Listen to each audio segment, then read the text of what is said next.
Hey guys, Andrew Sarar here. Welcome back to the channel. As you can tell, I'm not on the water. And there's a lot of reasons for that. Let's get into it.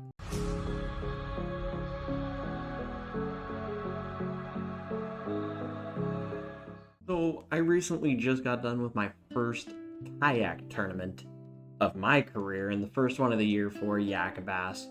And unfortunately, all of my footage was bad. My 360 camera got water in it. It's being sent for repair right now so I can get it fixed, get it back, and hopefully get some kayak footage finally. For the GoPro, I tried to use a different angle for this tournament.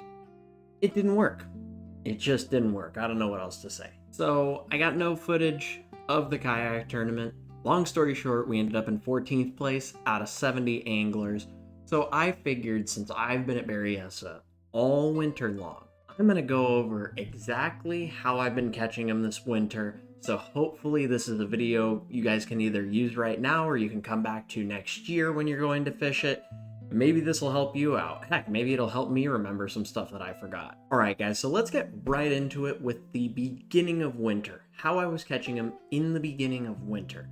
And a lot of it came down to actually reaction bites, which was kind of shocking to me. I think cold water, I instantly think slow down, fish are lethargic, drag something around and get bit. But truthfully, early on, I had two baits in my arsenal that I felt like I could get a good quality bite on.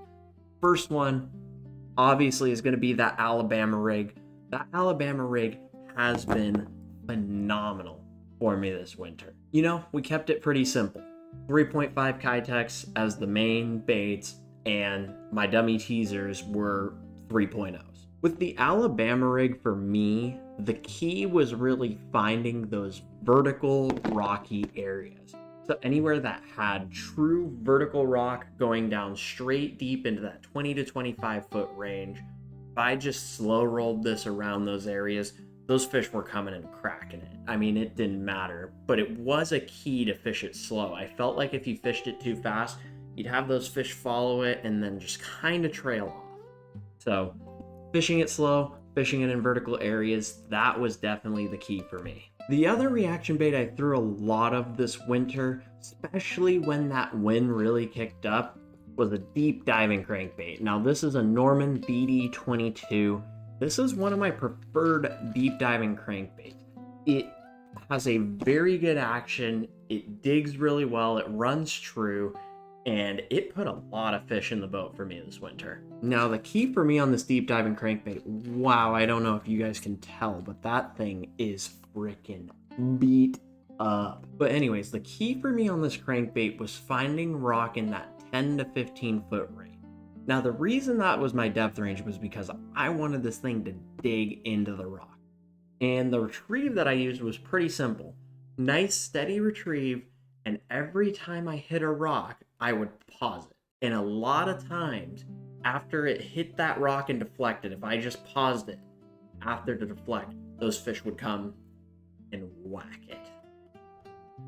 Now, as the winter continued to move on, we started moving into late winter / early spring, I would call it. That reaction bite really died for me and for a lot of other people that I knew that were fishing the lake. I think a big reason for that was the storms. We had a ton of storms and a lot of variation in weather, from 4 days of storm to a couple bluebird skies into another storm and wind and this and that. And so it never really had a chance to stay consistent and solidify a bite. So I think it really shut these fish off towards the end of the winter. Luckily though, we were able to adapt and fish some of those slower baits to catch those more lethargic fish. Now this first bait I'm going to bring up, if you watched any of the videos from earlier this winter, you know this has been a key player for me. This is going to be the Nico rig. Now this specifically is the worm I've been throwing all winter long. This is the Crush City Janitor. Now the Janitor has become probably one of my favorite Nico rig worms that I've ever thrown, outside of maybe a normal 5-inch Senko. Between the thin ribbed body as well as that slightly bulbous tail, almost like an old trick worm, it is perfect for that Nico rig. Now, the way I've been rigging this thing up, I have been putting one of the VMC crossover rings. The 5mm has been my go-to for the size of this worm, with a size 1 VMC Nico hook. The reason I really like this, I love this crossover ring first off. Crossover ring is something I didn't use until this winter, and I absolutely love it. I love that it has a little track in there to hold your hook vertically. I think for the Nico rig that's important. And this hook has been ultra sharp. I really haven't lost many fish. I will say I have lost a couple, but the only reason is because that worm goes over the top of the hook point and pulls the hook point out of the fish's mouth. But other than the fold over of the worm, I have not lost any fish that I pinned on this thing. The other thing I really like is the little mono weed guards on there. I think that gives it just a little bit extra protection, especially around some of that grass that's in Berryessa. It has been a key for me, especially utilizing forward facing. Any of those fish that I see on the bottom, snake in the bottom, you just see these little bumps. I would just throw that thing right over to them, and you'd see them kind of come up to take a look and then follow it straight down. And after a couple seconds, you'd get them to eat. All right, this next bait I would say is my big fish finesse bait. And no secret, it's going to be a football jig. This is a 1/2 ounce EBJ. I've got a cinnamon purple flake trailer on the back of it, just a twin tail hula grub.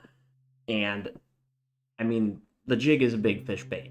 That's no secret. But whether you were throwing this thing around shallow rock, around brush, on deeper grass lines, it didn't really seem to matter exactly where you threw this.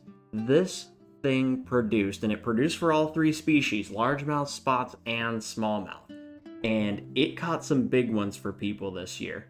Actually, the big fish of the tournament for that Yakabass kayak tournament was a 24-incher, which I don't know how big it was. He didn't weigh it, but it was probably 8 or 9 pounds if it's a 24-incher. And he said he caught it on a 1/2 ounce football jig. This next rig is obviously no secret for any of you that have followed my channel for any length of time. It's gonna be the drop shot. Now, the drop shot is another one of those, much like the Nico rig that I kind of relied on this winter. It's a bait that I tend to rely on most of the time, especially when the bite gets super, super tough. I mean, this thing will put fish in the boat in almost any situation. Earlier this winter, I really experimented with some colors. The best color that I seemed to find early on was Orange Crusher. And then from there, I actually started swapping to this Prism Shad. This is just a 4.5-inch straight tail roboworm. But that Prism Shad, I think, really started to mimic those shad. And I think it's that time of the year where they're starting to get on shad, and they haven't quite made that transition up shallow yet to the crawfish bite. So, you know, catching those fish out of that 20 to 25 foot range, that kind of shaddy style pattern seemed to work better. One quick sidebar, I don't think I mentioned it, but the Nico rig, my go-to color was actually very dark. Junebug has been a huge color all winter for me, as well as sprayed grass. Sprayed grass was actually what I used in the kayak tournament, and it got me a few key bites on those 12 to 20 foot rock piles.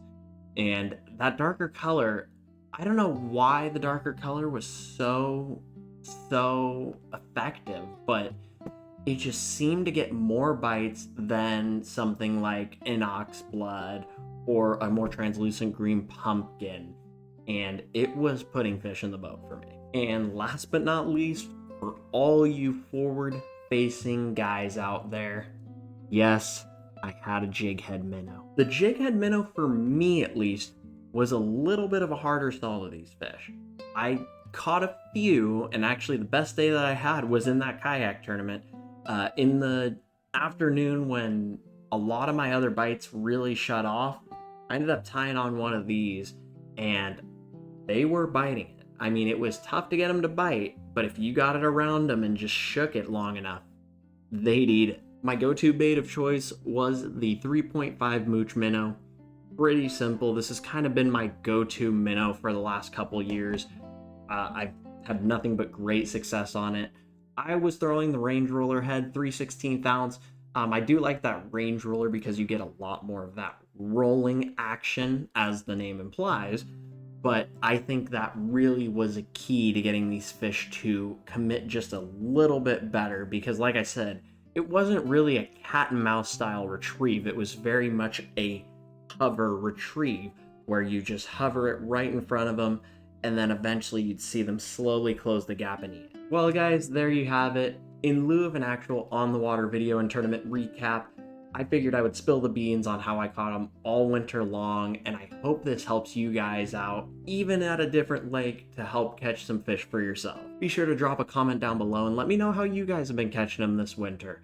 Let me know something that maybe I didn't try that I should have to get bit out there. And as always, I will see all of you guys in the next video.